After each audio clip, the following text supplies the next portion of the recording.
Hello, and welcome to part 2 of post-classical Chinese dynasties. Today, we will be talking about the Tang Dynasty. We are now entering into the time period we like to refer to as China's second classical age. This time has similar characteristics to the Han Dynasty in that Confucianism is being put back into the government.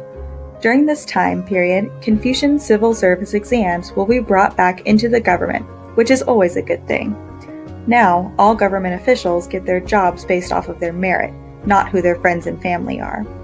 They also divided their government into local, regional, and national positions, spreading authority out so that it does not all fall solely on one person. This is also known as the Golden Age of foreign relations with other countries. China, through conquering and trade, had greatly influenced Japanese and Korean culture. For example, the writing style of both Japan and Korea reflects Chinese characters, rather than a phonetic alphabet. They will also be some of the first to embrace some Chinese inventions we will discuss later in this video.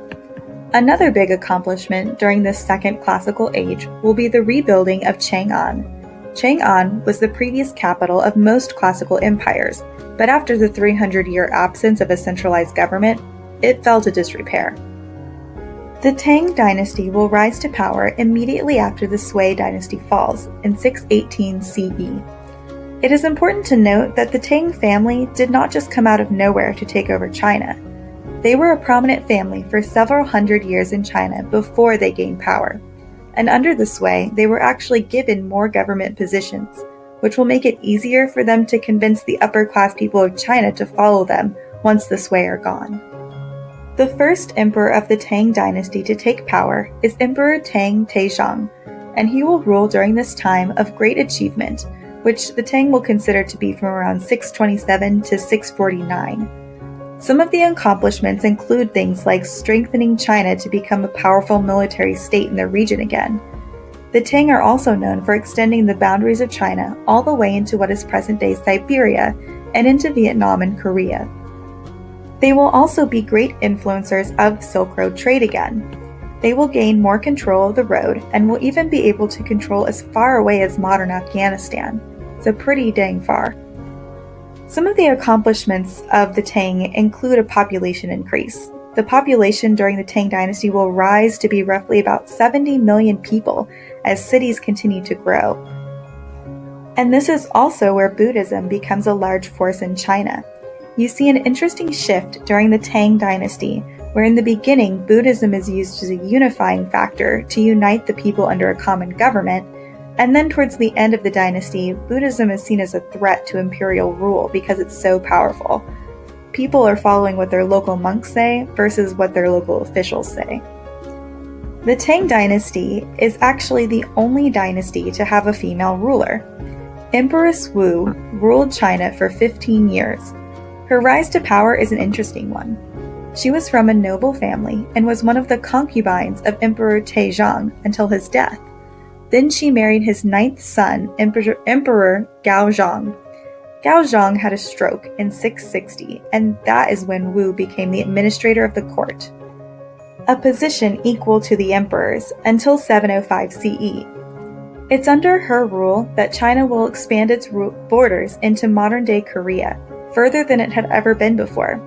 She is also the emperor who elevated Buddhism's official status, making it above Taoism in the official lineup.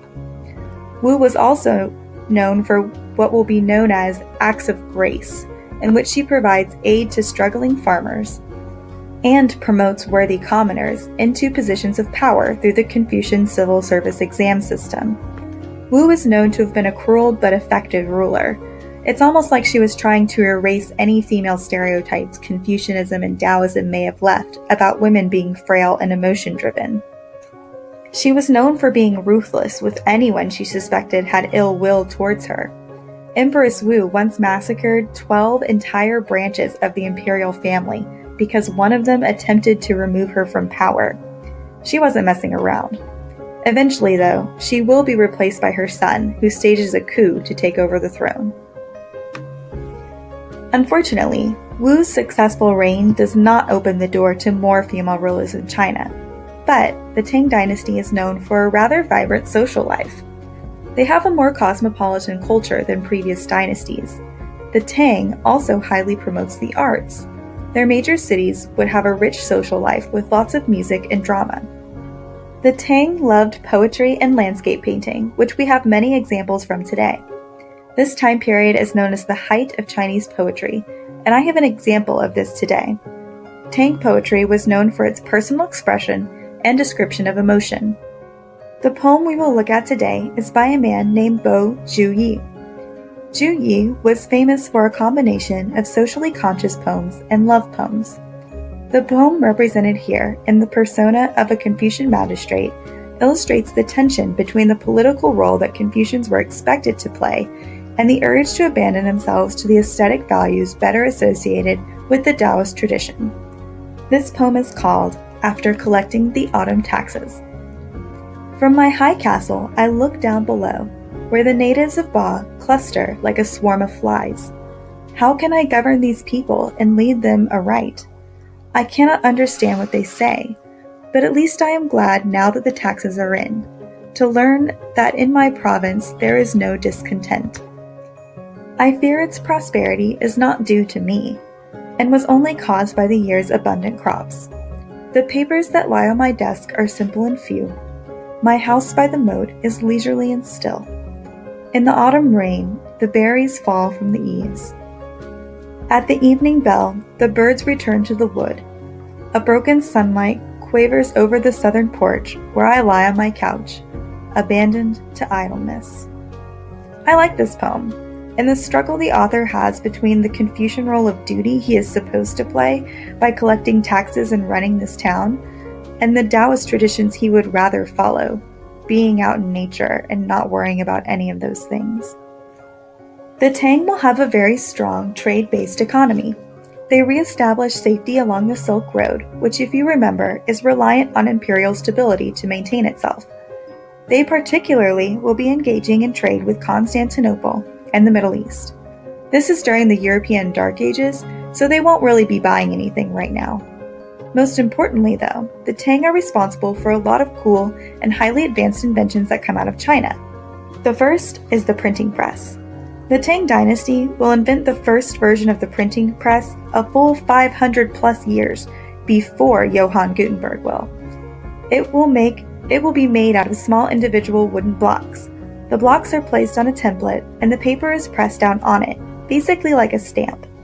While effective, the printing press will not take off in China as quickly as it did in Europe, mostly because of the fast size of the Chinese language.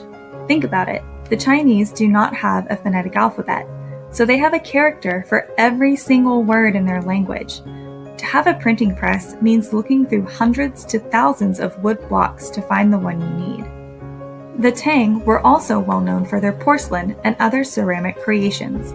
Not only did they create bowls, vases, and plates, but the Tang were also known for elaborate tomb figures made out of porcelain, that they would be at the head of the noble person's final resting place. Porcelain creations are one of China's oldest traditions and remain a highly valued art form in China today. Next is gunpowder. The Tang will be the first people to create gunpowder. The creation of gunpowder is actually credited to Taoist alchemists searching for immortality in the 9th century, but the earliest written formula for gunpowder will not appear for another 200 years until the Tang Dynasty.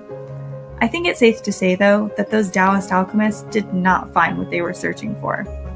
Gunpowder will be employed in warfare long before the gun itself is created. Fire arrows, bombs, and the fire lance will be popular gunpowder explosives before the gun. But also, the Chinese will use it to create fireworks, something fun and purely entertaining. And finally, the Tang Dynasty will create the first mechanical clock. The first mechanical clock will be made by a Buddhist monk and mathematician. He will do this by attaching small cups to the large wheel seen in the center of that picture. Water will steadily drip onto the wheel, causing one of the small cups to fill with water and push the wheel down. This steady drip of water is what caused the wheel to turn. The first mechanical clock. But unfortunately, the Tang, like all good things, must come to an end. The Tang start to lose power in the mid-700s. Like many other great empires before them, their conquest was expensive, and they overextended themselves. They had to raise taxes on the peasant population to pay for costly wars, and this financial strain placed on the peasants caused many people to have to leave their homes because they couldn't afford to live there anymore. These homeless peasants turned to a life of banditry and caused a lot of government and economic instability. By 751, the arrival of Arab armies to the borders of China was enough to send the empire crashing. This concludes our lesson on Tang China. Next time, we will examine who comes next, the Song Dynasty. Thanks for watching.